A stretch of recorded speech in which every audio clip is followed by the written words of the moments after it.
Esta mañana estaba buscando yo datos sobre prácticas y no he encontrado yo datos de número de personas que hacen prácticas ni nada por el estilo. Entonces me parece que hay poca visibilidad en Internet sobre este tema, por lo cual me parece mucho más interesante que tratemos sobre estos temas hoy, ¿no? Entonces, bueno, pues vamos a hablar de diferentes esferas, ¿vale? Y sobre la esfera académica, sobre una esfera sindical y sobre diferentes experiencias.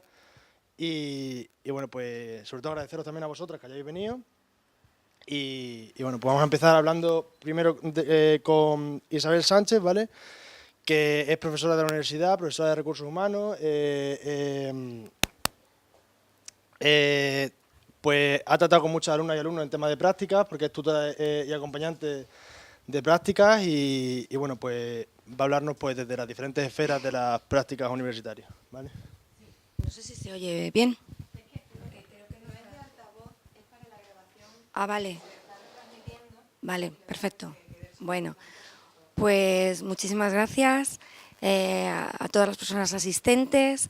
Esto de romper el hielo y ser la primera es un poco difícil siempre. Tengo incontinencia verbal, por lo tanto, cuando ya entendáis que me debo callar, pues me lo decís y me callo, ¿vale? No, sí, porque, a ver, incluso voy a intentar hacer una, con respeto al moderador, voy a intentar hacer una visión general de las ideas un poco que quiero transmitir y si se quedará algo en el tintero y yo creo que luego tendremos espacio para el diálogo, ¿sí? Vale, pues entonces hago una visión general y luego ya cada uno aporta lo suyo y ya vamos viendo. Bueno, pues mi visión como vengo un poco en representación de la parte más académica, más institucional. Y lo que quiero transmitir son tres ejes distintos de entender el mundo de las prácticas. Tres agentes distintos con peculiaridades distintas que cada uno busca su objetivo y que esos objetivos pueden no estar siempre vinculados. Yo creo que como en todo, el equilibrio debería ser una virtud y deberíamos buscar el gana, gana, gana. ¿Quiénes son esos tres agentes? Bueno, pues por un lado tenemos a las instituciones de educación. Yo en concreto vengo de la educación superior, vengo de la Universidad de Extremadura, en concreto de una facultad muy específica para este tema, que es la Facultad de Ciencias Económicas Empresariales. Es decir, pareciera o podría entenderse que si en algún sitio hay que hacer prácticas en empresas, pues es en la Facultad de Ciencias Económicas Empresariales. En todas hay que hacer prácticas, pero bueno, en empresa parece que es ahí un poco más vinculante. Por otro lado, tenemos otro agente que inevitablemente son los alumnos. Es decir, la institución académica, sea un centro de formación profesional, sea un centro de formación superior, evidentemente tiene una función que servir los intereses de sus estudiantes. El objetivo de la institución es que los estudiantes salgan bien preparados. Puedo deciros, también por mi edad, que hubo un tiempo en el que la universidad no llevaba prácticas incluidas. Es decir, yo soy de una generación que estudió su carrera donde las prácticas no eran en absoluto obligatorias. En algunas carreras había prácticas voluntarias y en otras no lo había. Con ventajas e inconvenientes. Hemos presentado un actor, que es la institución, hemos presentado otro actor, que es el objetivo, debería ser el foco de atención, y queda una parte muy importante, un tercer agente fundamental para el desarrollo de las prácticas, que son las empresas, ya desde hace un tiempo las instituciones, ya desde hace un tiempo las organizaciones no lucrativas, porque las prácticas no solo necesariamente se tienen que desarrollar en el entorno de lo lucrativo, sino que también se puede desarrollar en lo no lucrativo o en el entorno de las instituciones. Pero qué duda cabe que ese tercer agente, el de las instituciones, las empresas o las organizaciones no lucrativas, tienen un protagonismo necesario y sin ellos, sin la empresa que quiera acoger a los estudiantes en su seno, sin la organización no lucrativa que quiera tener al estudiante consigo, pues esto no sería una realidad. Claro, ¿qué ocurre? Que los intereses de la institución y los intereses de los estudiantes a veces no se concilian bien, pero sería fácil de conciliar, pero lo que sí que encontramos es a veces una barrera entre el interés de la organización, de la empresa o de la institución para con ese estudiante. ¿Cuáles son los problemas que suelen surgir? Pues el problema que suele surgir, y es de lo que estamos hablando hoy, estamos hablando de prácticas dignas, es que muchas veces las instituciones buscan mano de obra ni siquiera barata, buscan mano de obra gratis. Esta mañana he estado hablando por casualidad con una persona que está bastante bien posicionada dentro de las representaciones empresariales, que además es el director de personal de una gran empresa en Extremadura, y me decía con justificación, y a mí me dolía, porque yo defiendo al alumno y estoy en la institución, que desde que esto de las prácticas tienen que cotizar, pues que la política de empresa ha sido la de alto el lápiz, y lo que tenemos ahora mismo con esa institución es que ha parado su acogida de alumnos en prácticas en tanto en cuanto no se acabe de aclarar el tema de la cotización. Y ve este directivo, que además le tengo entre mis amigos y creo que es buena persona, pues ve el tema de la cotización de las prácticas como un grave problema, tanto como para paralizar. Es decir, ¿cuál es la mentalidad del empresario que acoge en el seno a un alumno y que hace un convenio con una institución para formar a una persona que es la mano de obra, que es el trabajador del futuro, si simplemente el hecho de cotizar les genera la parálisis, la política interna de parada y el no vamos a coger alumnos? Mis alumnos ahora mismo no tienen prácticas en esa empresa, en tanto en cuanto el tema, bueno, pues no, en su empresa de manera interna no se aclare. ¿Qué ocurre también con el alumno? Pues ahora también tengo que romper una lanza a favor de la empresa, porque la Facultad de Ciencias Económicas y Empresariales ve las dos realidades. No todos los alumnos son dinámicos, no todos los alumnos tienen ganas de hacer las prácticas. Para muchas empresas, recibir al alumno en prácticas es un problema. A veces el alumno es pasivo, a veces el alumno está allí porque tiene una obligación, que es pasar esa asignatura como otra cualquiera, pasar los días y no se implica.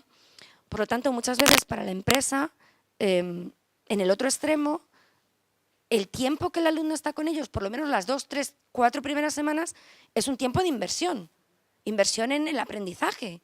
Y cuando el alumno empieza a saber, a manejarse, a soltarse, es cuando el periodo de prácticas termina, le tienen que decir chau, chau, amigo, y ya viene otra nueva remesa de estudiantes que otra vez unos están despistados, otros no tienen gana, otra vez hay que engancharlos.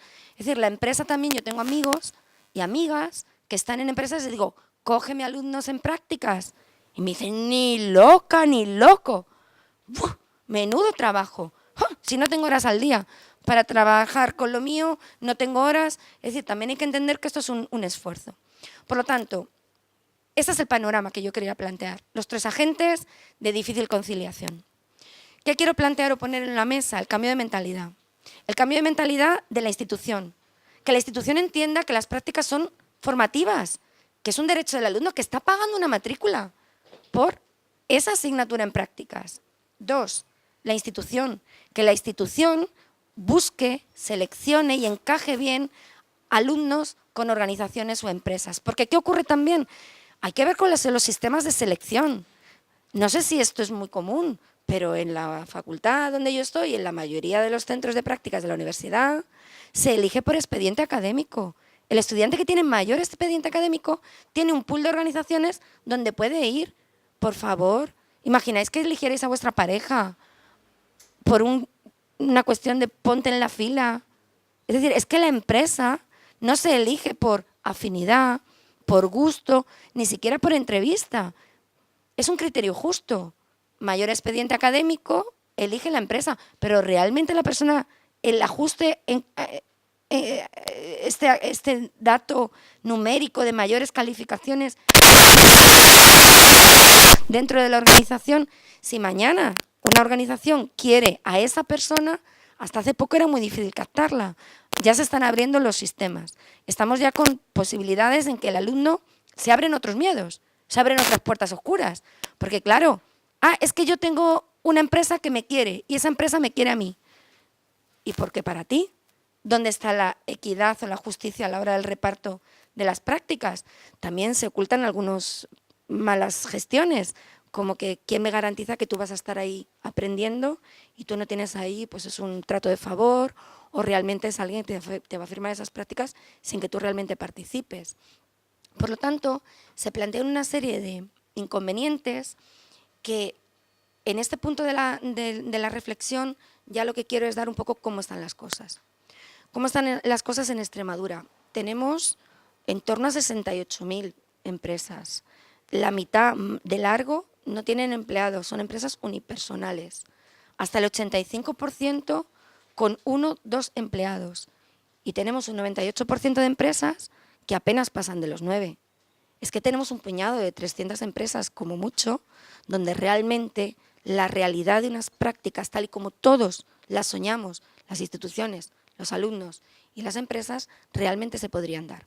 ¿Quiere decir eso que no podemos hacer unas prácticas donde realmente el alumno tenga un aprendizaje significativo, donde realmente el alumno esté aprendiendo? Evidentemente que no, que con los mimbres que tenemos que saber trabajar, pero hace falta poner parte por los 3 agentes.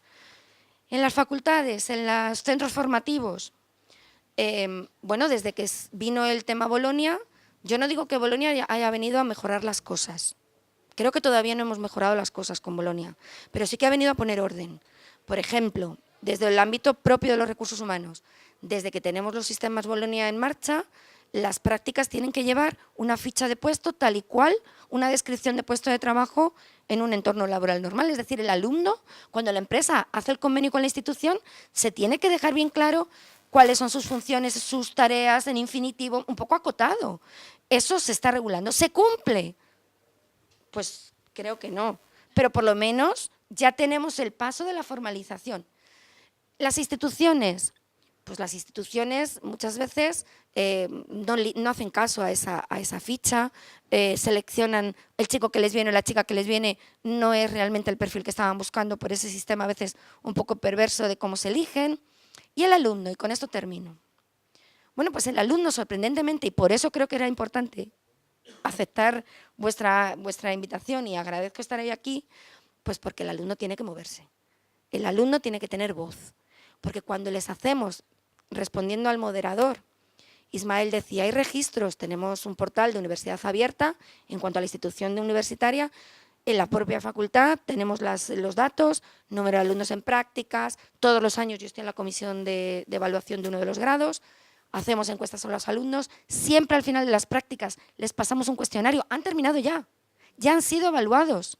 Pueden evaluar al tutor, profesor tutor que les guió, que estuvo atento, también la práctica que han realizado la empresa.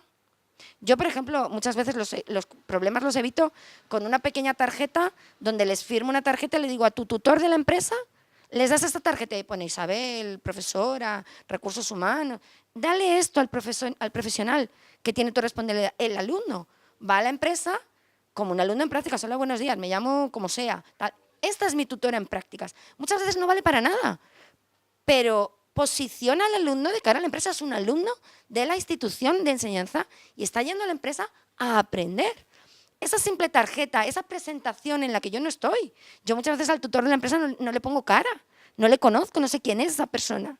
Pero el alumno va como alumno de la Universidad de Extremadura. Eso lo hago yo, luego porque quiero, no está dentro de los protocolos. Termino. En esa evaluación que el alumno hace de su periodo de prácticas, sinceramente, de 8 para arriba. Notas estupendas. El alumno evalúa muy bien su periodo de prácticas en la institución. Y todos sabemos que hay situaciones en las que el alumno está haciendo pues, trabajo administrativo, que esa es otra cosa que dejo al debate. En la Facultad de Ciencias Económicas y Empresariales no tenemos suficientes prácticas para que el alumno practique como economista, como director, como toma de decisiones, que esa es otra que podríamos hablar. Y bueno, hay que movilizarse y esos espacios del Consejo de la Juventud yo creo que son buenos, pues un poco para darle voz a la gente, ¿no? Que la gente opine, porque yo creo que la institución, en el caso mío la universidad, las comisiones funcionan bien, pero si lo que recibimos es positivo, pues parece que no hay motivo. Hay que hablar y quejarse de manera constructiva. Hasta aquí, luego ya seguimos. Gracias. Ahora va a hablar Sonia, que es representante sindical de Comisiones Obreras del área de juventud y nos va a comentar su perspectiva. Buenas tardes. Ya nos conocemos casi todas porque... Hablo más alto, perdón, es verdad. Tengo el micro, tengo la sensación de que tengo que hablar bajito porque digo, como tengo el micro hablo bajito, pero en verdad el micro es para la cámara. Hola. Entonces, a ver cómo lo hago, no sé. Por eso os dije que yo tema micro, no, si yo lo que decía es que yo tema micro en la mano mientras hablo no me gusta, pero bueno. Mi parte es un poco la parte más chapa, en verdad, me ha tocado. Y mira que he intentado que no lo sea, pero al final, y me he traído la chuleta y todo. Voy a hablar un poco de qué tipos de prácticas laborales y no laborales hay, voy a hacer la distinción entre ambas, la posición mixta. Luego, aparte, voy a hablar de cuándo se está... Me parece importante comentar que sepamos identificar cuando estamos realizando ciertas prácticas y con esas prácticas en verdad estamos en fraude de ley, estamos realizando unas tareas que no son las propias. Y luego quiero finalizar un poco pues con... Iba a hablar también del Real Decreto nuevo que establece que todo tipo de prácticas, estoy aquí con spoilers de la situación, el nuevo Real Decreto Ley que establece que se tiene que cotizar y luego, bueno, pues finalizar un poco con la visión del sindicato. Me traigo la chuleta, perdón, porque no soy omnisciente y... No, gracias, muchas gracias, no hace falta. Queríamos distinguir primero entre prácticas no laborales y prácticas laborales. Entonces, las prácticas no laborales son aquellas donde no tenemos ningún contrato de trabajo, ¿vale? Y no hay salario. De por medio puede haber una ayuda, puede haber un convenio, el convenio con la universidad, el convenio con la institución, con la FP, que por lo tanto tenemos una especie de remuneración, por así decirlo, pero no es un salario puramente dicho porque no es lo que entendemos por salario según el estatuto, ni lo que viene reflejado, lo que vendría reflejado en el convenio en el convenio colectivo concreto. Y luego hay que hablar de las prácticas laborales, que son aquellas que sí, que realmente sí que tienen un contrato de trabajo, tienen unas funciones específicas. Hay que entender que todo el tema de prácticas, tanto laborales como no laborales, van dedicadas a formar al alumno, no es para que el alumnado, en este caso, trabaje gratis para la empresa, sino que tiene que tener una formación real. Dentro de esta distinción entre prácticas laborales y prácticas no laborales, pues se da un modelo mixto, que es la formación dual. Está un poco como importado de Alemania, pero en verdad aquí no se está haciendo tampoco como se hacen... Sí, bueno. Sí, bueno, y en Dieter, en Dieter ahora se está haciendo. Y bueno, está ahí, está poquito a poco el tema de la formación dual. Pero sobre todo queríamos distinguir entre esas dos vertientes. Dentro de las prácticas laborales, dentro de las prácticas no laborales, podemos entender aquellas que son dirigidas a jóvenes con titulación y sin experiencia. Se está utilizando para gente en garantía juvenil y son personas desempleadas inscritas en el Servicio Público de Empleo.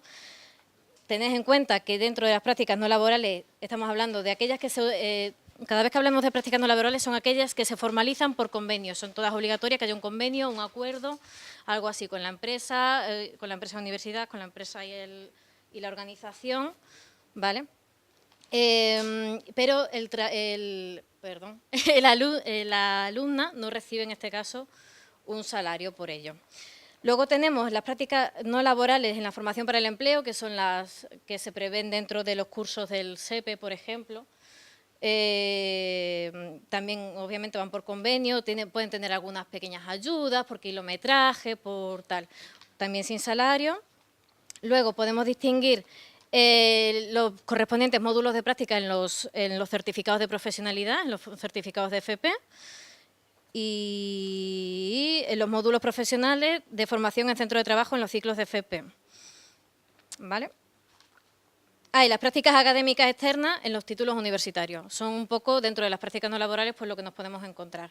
Pues, en definitivas cuentas, tiene que haber un convenio por medio, tienen que ser unas prácticas no laborales formativas, no hay contrato, por lo tanto hay convenio o acuerdo, y no se recibe un salario por ello. Luego nos vamos a las prácticas laborales y sí que encontramos el contrato en prácticas, que es aquel que se establece a personas que van a trabajar para una empresa con un contrato de prácticas que tienen que tener un título académico y son aquellos que se realizan hasta los 5 años tras la finalización de los estudios. Esto sí que tiene un contrato de trabajo, es un contrato específico que dura entre 6 meses y 2 años. No puedes estar contratado más de 2 años en el mismo puesto de trabajo, ni puedes estar contratado más de 2 años por la misma formación recibida, y el salario sería el correspondiente durante el primer año, el 60% del salario que te corresponda según convenio, y el 75% del salario que te corresponda según su convenio el segundo año. Siempre mínimo, en caso de que no haya convenio colectivo, hay que atender al SMI, ¿vale? Pero, por lo menos, si hay convenio colectivo, se respeta el convenio. No me vale decir que estás en prácticas y entonces te aplico el SMI. Habiendo convenio colectivo, se aplica el salario del convenio colectivo. Y el contrato para la formación y el aprendizaje es para aquellas personas de más de 16 y menos de 25 sin cualificación, aunque la ley lo amplió hasta los 30 años, mientras no superemos el 15% de desempleo juvenil, creo que es. Y sí, como no salimos nunca de la crisis, pues por la crisis. Ya está, esto será hasta 2042. Y aunque sí que pueden subir, no tienen que atender al límite de edad a aquellas personas que tengan personas con discapacidad o personas en riesgo de exclusión social o personas que participan en proyectos de empleo y formación, ¿vale? En estos casos, en este tipo de contratos para la formación y el aprendizaje, que, como bien dice la palabra, tiene que ser un contrato, la jornada laboral máxima será el 75% durante el primer año y el 85% del segundo año.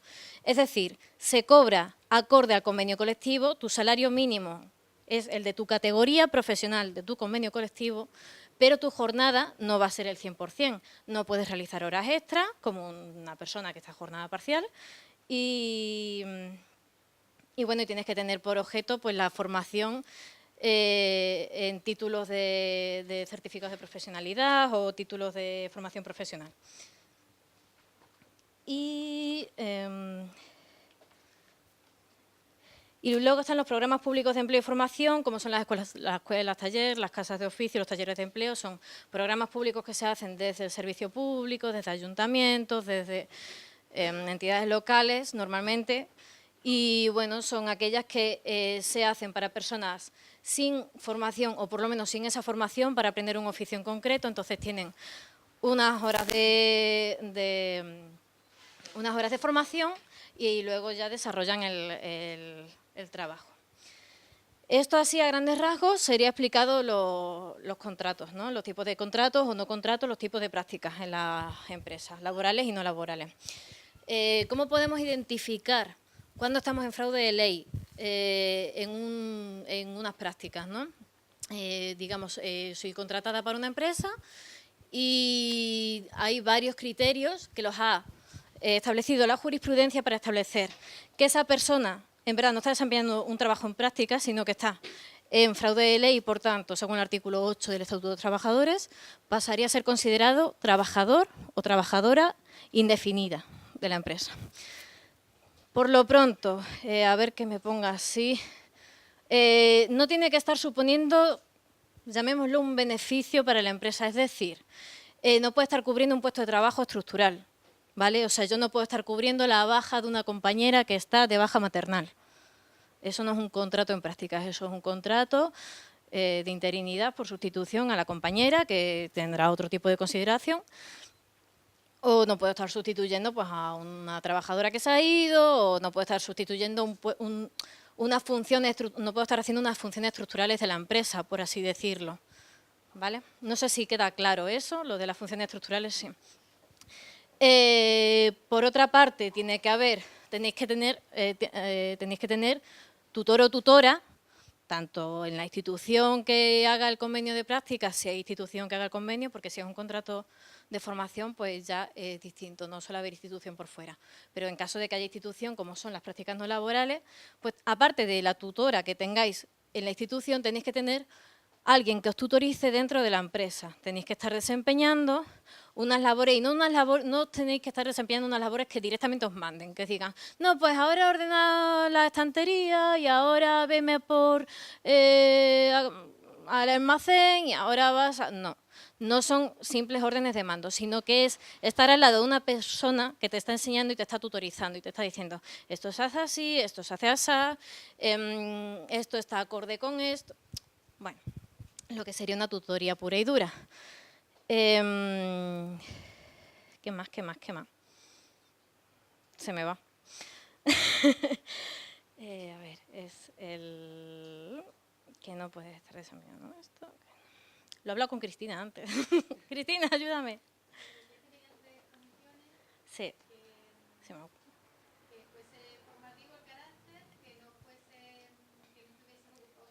Ya está, ya lo he pillado, lo de formativo el carácter. Sí, tienes que estar, gracias Cristina, es mi salvadora, es mi manager. Tiene que estar la persona desempeñando funciones que le sirvan realmente para el aprendizaje y realmente para aprender para lo que se supone que está en ese puesto de trabajo. Es decir, si yo estoy contratada, me pongo a mí como ejemplo, si yo estoy contratada como asesora jurídica, no puedo estar sirviendo cafés para la empresa o de atención al público, ¿vale? Mi función de asesora jurídica no es esa. Mi función de asesora jurídica será atender al cliente en caso de pues una consulta, llevarle la demanda, asistir al juicio. No podré ir en calidad de letrada, pero podré asistir por lo menos, etc, etc. Entonces, lo que yo esté desempeñando me tendrá que servir a mí realmente para las prácticas para las que me están formando, ¿vale? Y no estar yo desempeñando unas funciones que no son las que me corresponden. Y creo que ya está, que era todo eso. ¿De qué más he dicho que iba a hablar? Bueno, pues desde el punto... claro, sí. Desde, como ya ha comentado la compañera, desde hace muy poquito, bueno, antes ya nos costó mucho esfuerzo que empezaran a cotizar por fin, yo creo que vino de 2011, 2012, que empezaran a cotizar por fin, por lo menos aquellas prácticas donde sí que se recibía una remuneración. Vale, eso nos costó horrores y ya por fin se contempla por Real Decreto que se empiece a cotizar en todo tipo de prácticas laborales y no laborales. Mientras desempeñas un trabajo en práctica, el alumnado debería cotizar porque, pues sobre todo atendiendo a que cada vez salimos más tarde de la universidad, salimos más tarde de la formación, los años van corriendo, necesitamos un X de años de cotizaciones, necesitamos acceder a unas prestaciones, esto no se acaba nunca, estamos siempre con contratos precarios, estamos por debajo, que sí, prácticas, que sí, tal. Al final se empieza a sumar el tiempo y no llegas pues a la de cotización o no sumas para desempleo. Bueno, la lucha vino por ahí y finalmente se ha cedido a que por fin cotice el alumnado que haga cualquier tipo de práctica laboral o no laboral. ¿Qué pasa? Que esto necesita una disposición, o sea, se establece en la disposición adicional donde se regula que esto se regulará por disposición reglamentaria. En el plazo de 3 meses, decía la disposición adicional. Han pasado los 3 meses y yo no he regulado y tú no has regulado, ¿verdad? Entonces, directamente el gobierno no reguló en su día y pues ahí nos encontramos en una especie de limbo que tiene la obligación de cotizar, pero nadie sabe quién. Si cotiza la institución, si cotiza la empresa se dice que bueno, que como ellos no saben exactamente qué cotizar, no se paran y no lo hacen. La institución, al final ahí hay un jaleo que hasta que no se desarrolle por reglamento o hasta que no se den unas directrices, ahí lo tenemos parado. De todas formas, yo considero que es necesario que el alumnado cotice, porque al final estás desempeñando quieras que no, al final estás desempeñando incluso en las prácticas no laborales un trabajo para la empresa, salvo en casos muy concretos. Y creo que debe constar de alguna manera en la vida laboral del alumnado. Y finalmente, desde el punto de vista del sindicato, ¿qué pensamos, qué ofrecemos? Yo creemos desde el sindicato que hay que luchar contra el fraude, tenemos que insistir mucho en la observación, en la vigilancia, en que no se esté cometiendo fraude con el alumnado, y en que se cumplan los mínimos, por lo menos los mínimos, ¿vale? Pues cuando se tiene que cobrar, cuando se tiene que cotizar, cuál es la jornada que se tiene que hacer, cuáles son las funciones, y etcétera. Y la manera de mejorar, pues yo creo que al final es dar panoja a inspección de trabajo, como digo siempre, ¿no? Aquí todo se soluciona por inspección de trabajo si hay medios, así que no todo, pero bueno, parte. Y nada, esa es un poco la visión. No sé si me he extendido mucho, no sé si lo he hecho muy corto, no sé si ha sido muy tocho. Yo ahí lo dejo. Bueno, pues muchas gracias, Sonia. Y Y bueno, pues como hemos tenido dos perspectivas, la académica, la sindical, y ahora vamos a tener una perspectiva de experiencias que hayan hecho prácticas, ¿no?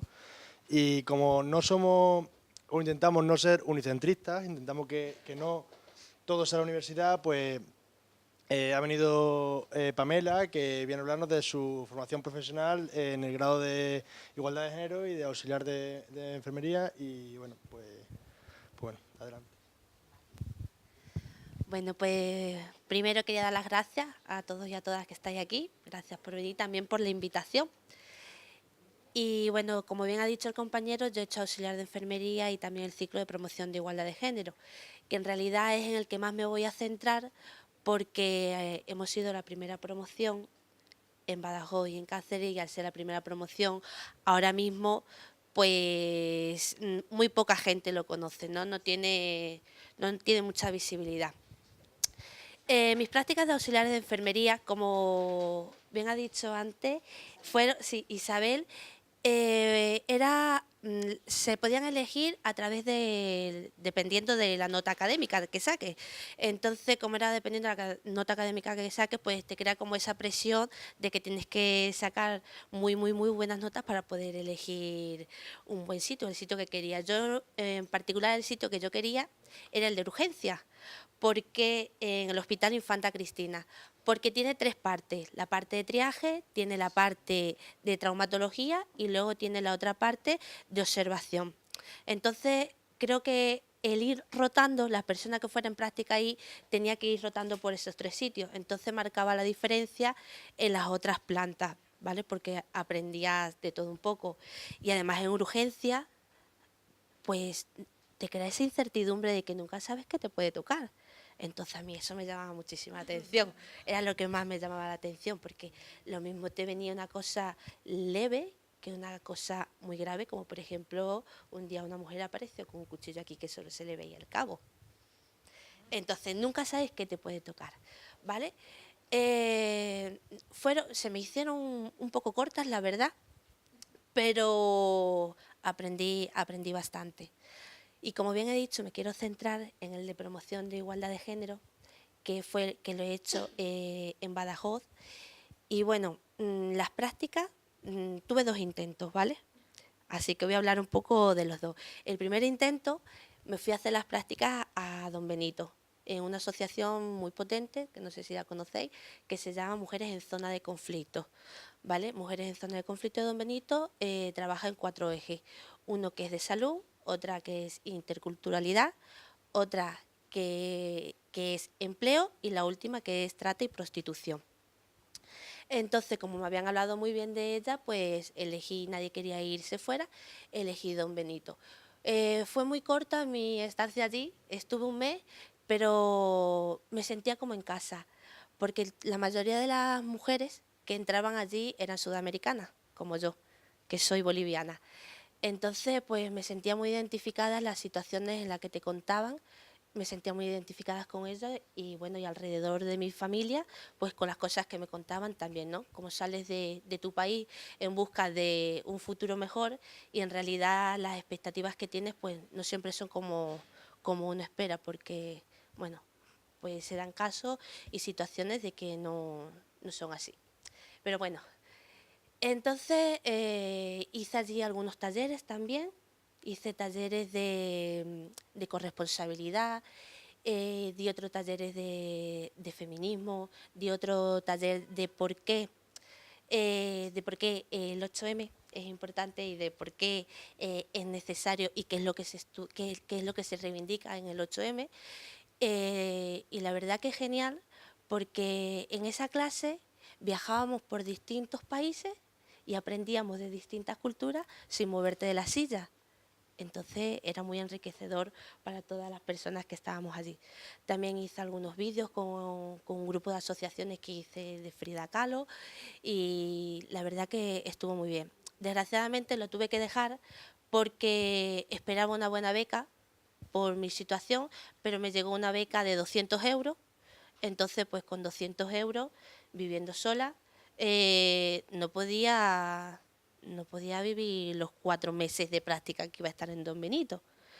Entonces, claro, lamentablemente y aunque las compañeras allí me trataron genial, de hecho me ofrecieron sus casas, vente a mi casa, no te vayas, no lo dejes, Pamela, porque tuve que alternar el trabajo por la mañana y también las clases por la tarde, entonces pues fue duro. Y ya llegar a mis prácticas y que solo me queden 3 meses y tener que dejarlo, pues bueno, pues no es fácil, no es fácil, y además porque ves como también tus compañeros y tus compañeras van hablando de sus prácticas, de lo bonito que es, de cómo les gusta, y entonces, claro, tú te das cuenta que es como que te vas quedando atrás, porque, claro, supuestamente, o sea, entre comillas, no lo vas a terminar como cuando lo tendrías que terminar, que luego más adelante me di cuenta que eso era irrelevante, que da igual el tiempo que tardes en terminar una cosa, que lo importante en realidad es llegar a ese objetivo.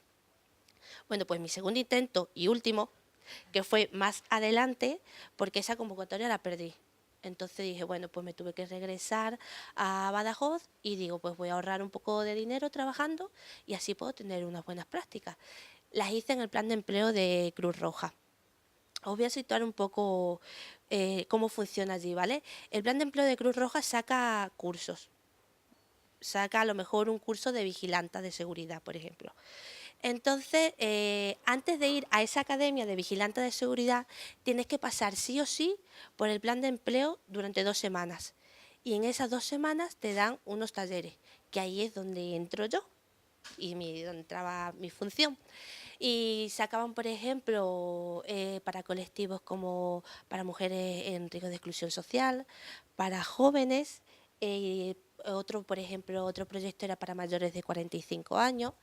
Y entonces, pues claro, en esos 3 meses y pico que estuve allí, que estuvimos de 8 a 3 de la tarde, pues daba distintos talleres, como por ejemplo de habilidades sociales, talleres de nuevas masculinidades, de trabajo en equipo, de conciliación y corresponsabilidad, entre otros, ¿vale? Porque hacíamos la verdad que bastantes cosas.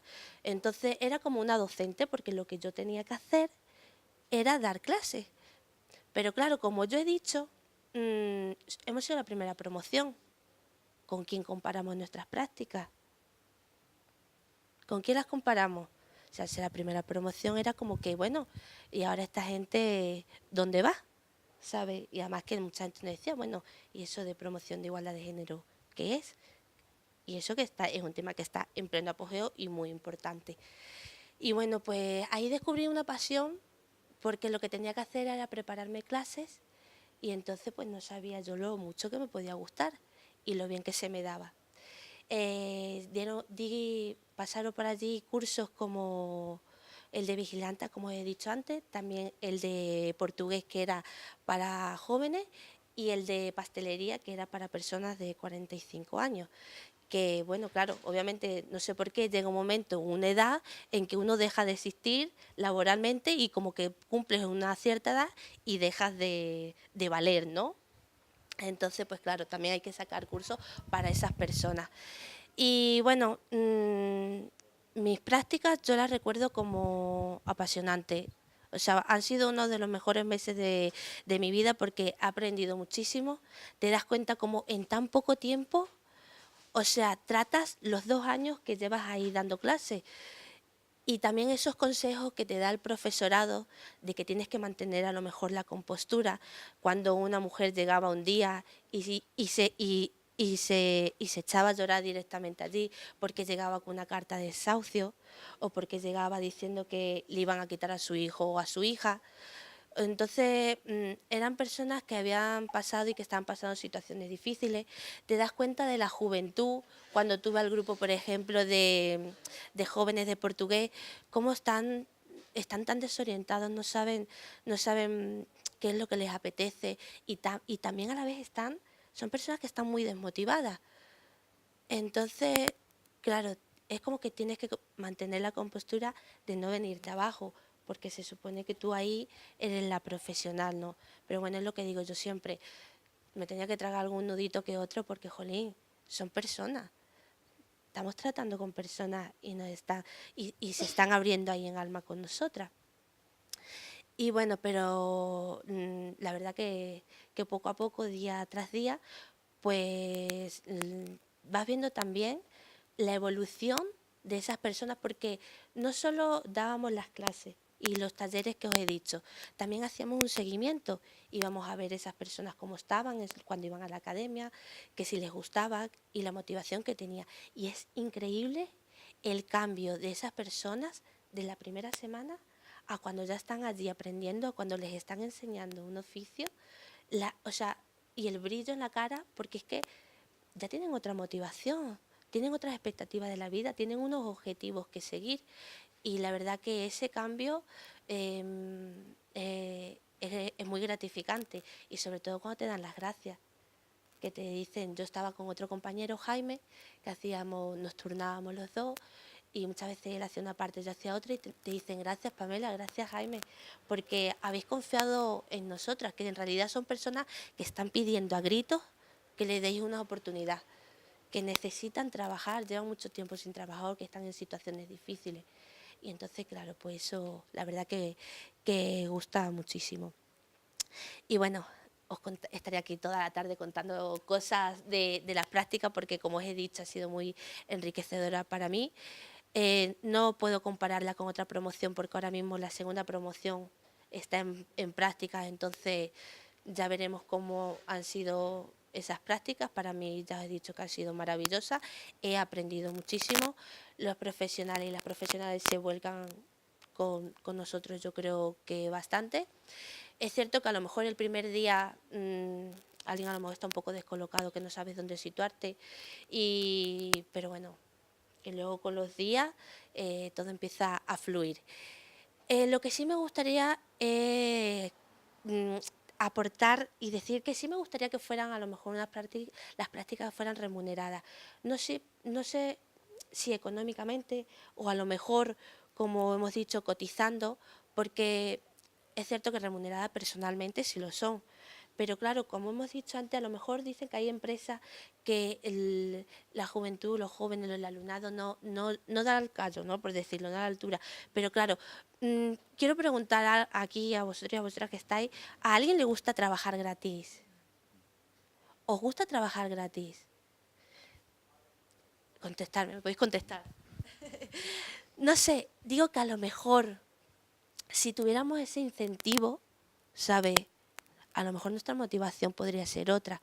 Entonces, como aporte, me gustaría que sí, que unas prácticas pudieran ser remuneradas, si no puede ser económicamente, por lo menos que coticemos.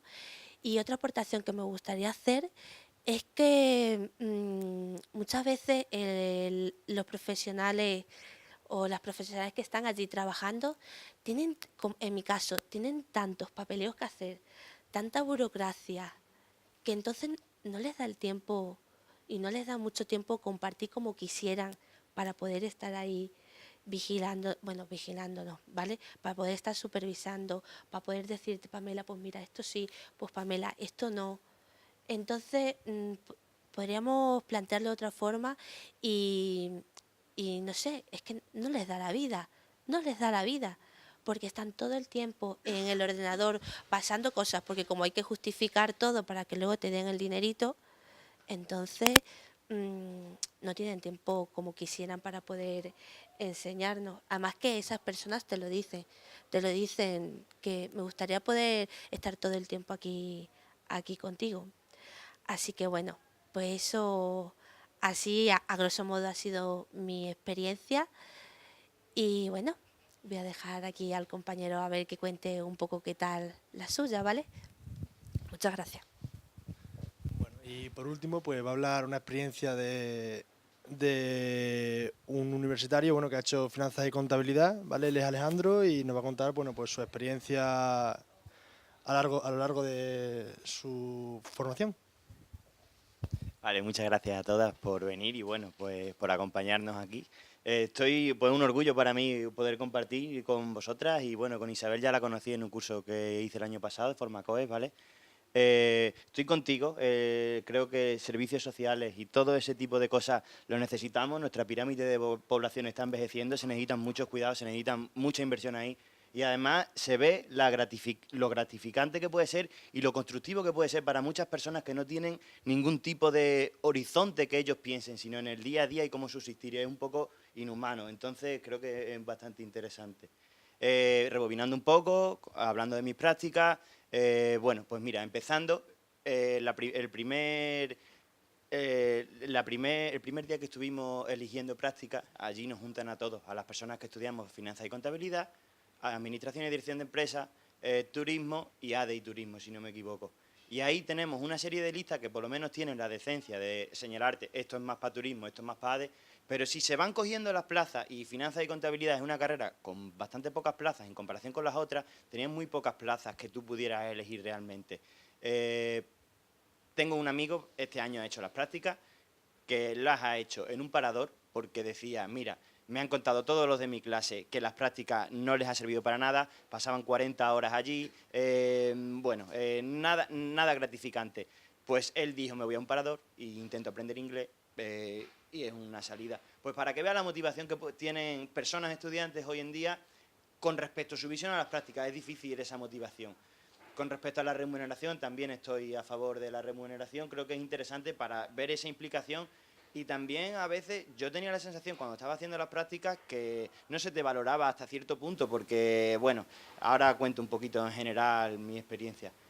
Bueno, yo llegué a una distribuidora de recambios en Cáceres que, bueno, tenía un montón de papeleo, de piezas de recambio a un taller, a otro. Bueno, empecé a contabilizar un poquito todo. La verdad es que al principio entras y te das cuenta de que estás muy perdido. No sabes ni ver el CIF en una factura, cada vez está el CIF en un sitio distinto. Dices, hostia, soy muy lento, pero es que es normal. El ser humano es una persona, somos personas que aprendemos por procedimiento. Entonces es normal que nos vaya costando y ese empujón lo necesitamos todos. El primer día de las prácticas me presentaron a dos personas que en teoría iban a estar pendientes mías, pero que no las veía más de 2 minutos al día, pero los trabajadores que estaban a cargo más o menos mía fueron espectaculares. Bueno, tenían su trabajo, no podían estar pendientes mía, pero me decían, mira, tienes este trabajo, pues este par de horitas, si tienes alguna duda, viene, perfecto, por esa parte genial. Y hasta cierto punto que me acuerdo que uno de los contables, yo tenía que ir por las tardes también, de lunes a viernes, los viernes no iba por las tardes. Me daba las tardes libres, ¿por qué? Porque, bueno, a veces acababa lo que yo tenía que hacer, que me mandaban de trabajo, que hacía trabajo, como tú decías, creo que me he dado cuenta que era un trabajo que no me correspondía a mí, pero es que además le organicé todo el almacén, me acuerdo del año 2016, si no me equivoco, todo ese año, las facturas de la A a la Z y quedamos el almacén niquelado, entre un compañero y yo. El chaval tenía un año más que yo, había estudiado ADE y bueno, me dijo que él entró el verano anterior y que lo único que sabía era que había 2 personas el año anterior que eran contables en esa empresa y solo quedaba una. Entonces, bueno, cuando yo estuve en ese proceso, pues ya nos pusimos al día y tal. Un poco triste, la verdad. El agua también nos la teníamos que pagar nosotras. Entonces, bueno, era un poco... el agua, venía un distribuidor, oye, ¿quieres agua? Sí, pues mira, 6 botellas de 2 litros valen 5 euros. Y bueno, pues de Lanjarón me acuerdo perfectamente. Hasta ese punto era una locura. El chaval que me recogía en coche iba en autobús a las clases y de vuelta, si coincidía con la salida, el chaval que os he comentado, que tenía un año más que yo, me acompañaba. Me tiré bastantes horas rompiendo papeles y tal. Bueno, esa es la parte negativa, pero es verdad que fueron 8 semanas, pues bueno, aprendes muchas cosas, aprendes también a la jerarquía, que a veces te crees en el mundo de Yupi que no existe en una empresa, pero cuando llegas a una empresa existe una jerarquía que dice, pues tengo que aprender, se me tienen que hacer anchas las espaldas, como se dicen, bueno, no sé cómo decirlo, pero es un poco... Y bueno, la verdad es que en el cómputo general creo que son necesarias. En mi caso, bueno, estuve en una distribuidora de recambio en el aspecto de contabilidad y tal. Pude manejar su contabilidad internacionalmente. También pude comprobar que es súper sencillo en muchos balances contables, muchas cuentas. Es muy sencillo, te lo hacen los programas. Pero en la facultad nosotros nos dedicamos a hacer los balances a mano y a hacer exámenes de 4 horas. Entonces... es frustrante, la verdad, porque estamos estudiando como la contabilidad del siglo XX y cuando llegamos estamos en la contabilidad del siglo XXI, que existen programas informáticos, procesadores informáticos que te hacen el programa, entonces, bueno, pero aún así las volvería a hacer porque aunque subiera 2 escalones de 10, pues esos que los subí y me parecieron bastante interesantes. Pero sobre todo, pues ya como os he comentado, la relación con la empresa y todo este tipo de cosas. Me pareció, bueno, pues interesante y necesario. Seguramente dentro de finanzas y contabilidad hay personas que pudieron tener mejores prácticas, más suerte, bueno, con respecto a lo que has dicho, Isabel, de que ahí los chavales nos tenemos que buscar oportunidades, por supuesto. Porque el año pasado yo estaba haciendo contigo Formacoe y ofrecían unas prácticas que a mí no me convencían para nada. Y unos requisitos que decía, yo es que no puedo gastar mis 24 meses que tengo de contrato en práctica, si no me equivoco, en que me estén pagando menos de 600 euros al mes y jornada completa. Y ahora he encontrado una que pues, es un salario más que digno, de 9 meses, con la Universidad de Extremadura, y es un contrato en práctica en formación con alternancia con el empleo. Estoy muy contento, estoy aprendiendo, de formación, que voy un día y medio a la semana con una asociación que se llama Verdemente. Bueno, pues es una asociación que se dedica a la gestión integral del campo del ser humano y el proyecto se llama Ecodiseño y Eficiencia Energética para el turismo rural en la dehesa y la verdad es que me parece muy interesante porque ahí me estoy dando cuenta, hostia, lo que te queda por aprender, perdón por la palabra, y estoy aprendiendo de gestión de papeles, te dan de alta en sede electrónica, empiezas a ver cómo la burocracia a veces es pesada, pero se puede llegar a entender.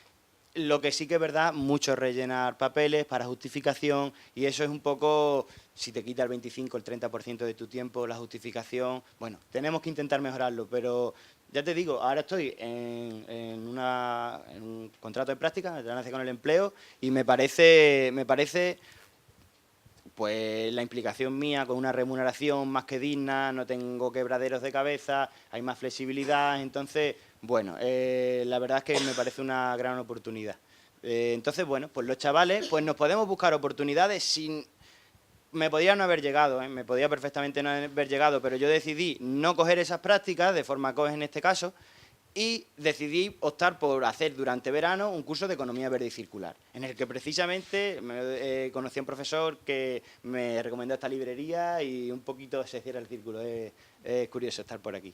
Y bueno, pues eso, simplemente nos podemos buscar las oportunidades, hay otras y que bueno, yo hablo en mi nombre, tengo la suerte de que mi madre y mi padre tienen ese colchón que dice, vale, la precariedad de momento no te pilla, aunque sí que es verdad que los padres algunos días en casa te empujan un poco al mercado laboral precario, pero otros días te dan la suficiente confianza como para decir, no, persiste, sigue formándote en lo que a ti te gusta, en lo que tú crees que va a tener relevancia en un futuro, que va a estar en la vanguardia y adelante. Entonces, a veces, bueno, es necesario, pero bueno, yo creo que se pueden buscar otras oportunidades. También tenemos que luchar y reivindicarlas porque se abra este abanico de oportunidades que tenemos que realmente creo que es corto y se está viendo. Las personas jóvenes de nuestro entorno vemos como no tienen oportunidades en la región, resumámoslo en eso. Así que nada, muchas gracias por escucharme.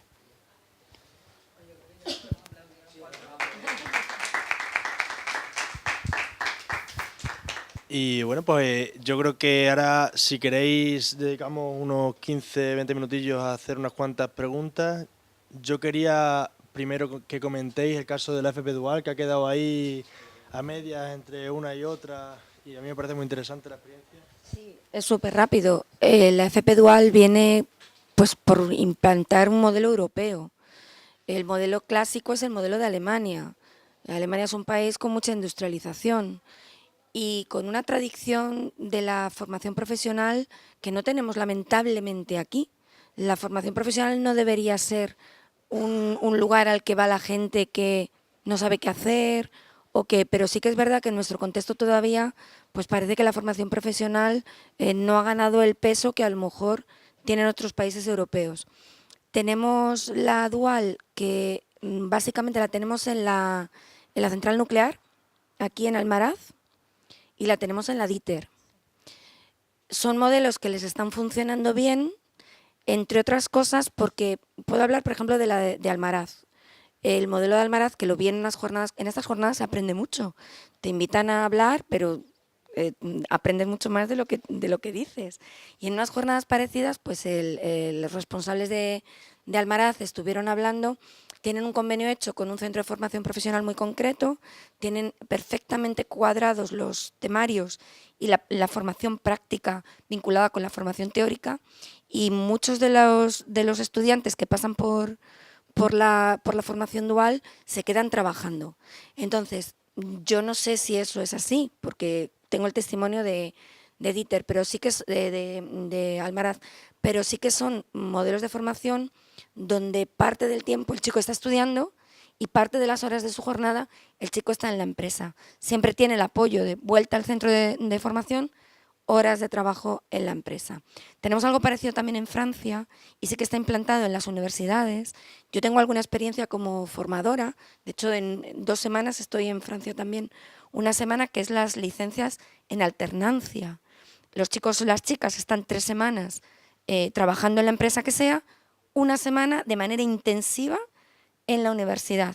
Yo he ido a algún centro de estos y he estado la semana entera con el grupo, trabajando el tema que sea, en mi caso fue marketing internacional, la semana entera con ellos vuelven a sus empresas. ¿Quién financia esto en Francia? En Francia lo financian las cámaras de comercio. Son las cámaras de comercio las que pagan la formación de los chicos, pagan a la institución la formación y pagan y remuneran a los alumnos su contrato en prácticas. Cuando conseguimos el gana, gana, gana, estamos todos contentos. El problema que tenemos, y vuelvo al territorio, que un poco por contextualizar, es que las empresas cogen alumnos en prácticas voluntariamente. No les podemos obligar todavía. Digo todavía. Se les está intentando invitar a que paguen la cotización a la Seguridad Social, como explicó muy bien la compañera, y la decisión de muchas ha sido, pues entonces no cojo en prácticas a nadie. Houston, tenemos un problema, porque si las empresas se dan un paso atrás, se sienten amenazadas, no quieren coger alumnos en prácticas, a lo mejor a ver, lo lanzo ya, es una bomba lo que pienso, en mi opinión. A lo mejor tendríamos que ir a un sistema en el que no obligásemos. A lo mejor las prácticas podrían ser voluntarias. A lo mejor las empresas podían hacer selecciones de sus estudiantes en prácticas por afinidades. A lo mejor obligar a una empresa y a un alumno a que esté en no sé dónde por un expediente académico no es el mejor modelo. A veces regular resuelve, pero a veces es mejor no regular y dejar que haya, y que los chicos y chicas que hagan prácticas las hagan con todas las condiciones, con su salario, con la formación. Otro problema que tenemos es que, lo has dicho tú, Pamela, es que la mayoría de los alumnos dicen las prácticas en mi pueblo. Ay, es que el alumno no es internacional, es que el alumno está muy metido en su pueblo. No, es que el alumno en su pueblo tiene dónde dormir y dónde comer. Y si le dices que se vaya a Mérida, a no sé qué sitio, te dice, ¿cómo? Y si no tienes para remunerarle una habitación, un traslado y una manutención, el chico o la chica no puede ir. No es que no quiera, es que no puede. Entonces, es la realidad que tenemos. Tenemos alumnos que estudian ciencias económicas y empresariales y no todos pueden hacer prácticas en el Banco de España. Y tenemos una situación, una realidad compleja. Y ya para terminar mi última intervención, me estoy acordando también de que esto es muy peligroso, lo de que no hay. Estuve, por suerte, en Iguazú, que está ahí en el hito entre 3 países, estuve en el lado, y ahí hay una formación para la gente autóctona. Entonces los chicos y chicas de Iguazú tienen formación. ¿En qué? Guías turísticos. ¡Qué guay! Les dan la formación, guía turístico, y eres guía turístico de tu zona. ¿Un chico de Iguazú no puede ser médico? ¿Una chica de Iguazú no puede querer ser astrofísico? ¿Astrofísica? ¿Médica nuclear? Es decir, cuidado también con decir, es que como aquí no hay empresas y como no hay tantas empresas grandes, yo he tenido que llegar a oír que la Facultad de Ciencias Económicas y Empresariales, que ¿para qué formamos gente? Yo tengo alumnos que trabajan en Madrid, que trabajan en París, que trabajan en Nueva York. Es que un chico de aquí, una chica de aquí, no puede tener acceso a la formación, aun cuando aquí no exista ese tejido todavía. O también, a lo mejor si formamos, empieza a existir ese tejido. Es decir, yo también tengo mucho miedo como aquí no hay empresas grandes, pues cerremos las facultades de empresariales y de economía. Es que me da un poco de miedo también el como aquí no hay, porque también le estás cortando la libertad a la gente de soñar, de volar y de salir, ¿no? Entonces, no sé, el equilibrio es difícil, yo no tengo la receta. Me gusta la formación profesional dual, pero con mucha precaución, porque me da miedo que en España se establezca, dijiste una cosa muy interesante, tu nombre no me acuerdo, Alejandro, cuando empezaron los chicos en prácticas, no sé si fuisteis a aprender o a enseñar, porque aquello era un desastre y dejasteis a Kellón y que y había 2 contables y luego solo había 1. Estoy resumiendo lo que él ha dicho. Eso tiene una lectura importante. Y luego Pamela también dijo que tuvo que dejar las prácticas porque no podía estarse ahí. Es decir, tenemos unas realidades que hay que gestionarlas. Las cosas no son fáciles.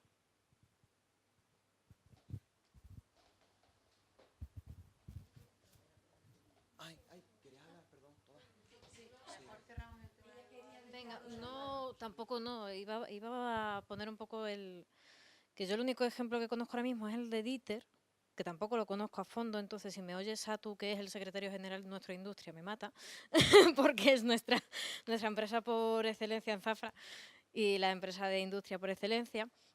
Lo que sí conozco de Dieter, se empezó a hacer hace pocos años el tema de la formación dual, porque se exigía para las trabajadoras de Dieter tener una formación muy específica, un temario que hacen ellos. Entonces sé que a día de hoy se desarrolla el curso en el Instituto Cristo del Rosario, pero no sé exactamente si le ceden el aula, pero el profesorado y tal lo ponen ellos, o si es un curso que hacen en colaboración con la institución. Lo que sí sé es que a día de hoy están haciendo un aulario dentro de Dieter.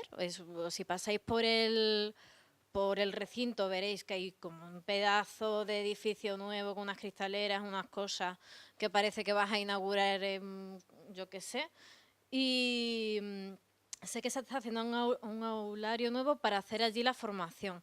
A mí este tema me da un poquito de miedo porque utilizas tu formación privada para acceder, con dinero público, para acceder a un puesto de trabajo en Dieter. Esto se está grabando. Mañana tengo denuncia de...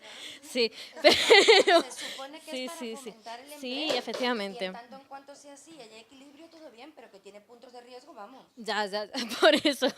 Entonces, claro, sí, ahí es donde iba yo. El peligro que hay en que pues una formación que al final es privada, que es obligatoria para acceder a un puesto de empleo. Que, no sé, me parece muy feito. Ya está. Sí, efectivamente. De hecho, a día de hoy se está haciendo así. O sea, a día de hoy son personas trabajadoras de Dieter que están accediendo, que no tienen la cualificación específica de ese curso específico que piden, que le están dejando hacer las prácticas. O sea, a día de hoy está genial porque le están dejando hacer el curso en el instituto, si les coincide con horas laborales, pues no lo trabajan porque obviamente son horas laborales, las horas de curso, entonces pues esas horas no la trabajan, bla, bla, bla, bla, bla. Que a día de hoy está realmente, o sea, las personas que trabajan en Dieter y lo están haciendo, las que conozco personalmente, están contentas. Cuando se instale el aulario específico, si como preveo empiecen a cobrar la formación, ahí ya no sé deciros, a personas que no trabajan en Dieter para poder acceder a Dieter, ya no sé deciros si realmente va a hacer gracia o no. Por romper una lanza y por simplificar, también cuando con dinero público, pensando contrario, pero parece de abogado del diablo, cuando con dinero público se dan cursos de formación para desempleados de una manera pre-contratación, estás formando a la gente. O sea, en el fondo hay dinero público para formar a la gente, para que la gente se adecue a los puestos de trabajo. Entonces, en el fondo, es un poco lo mismo, pero antes. Es decir, primero te formo, te capacito con dinero público y luego entras en la empresa. Estos generan ese vínculo.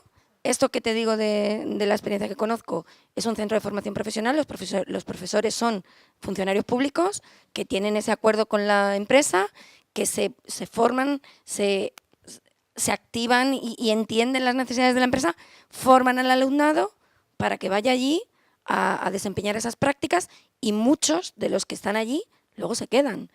Aparentemente todo el mundo está contento, pero no deja de ser una situación, en fin, bastante que tiene muchas aristas.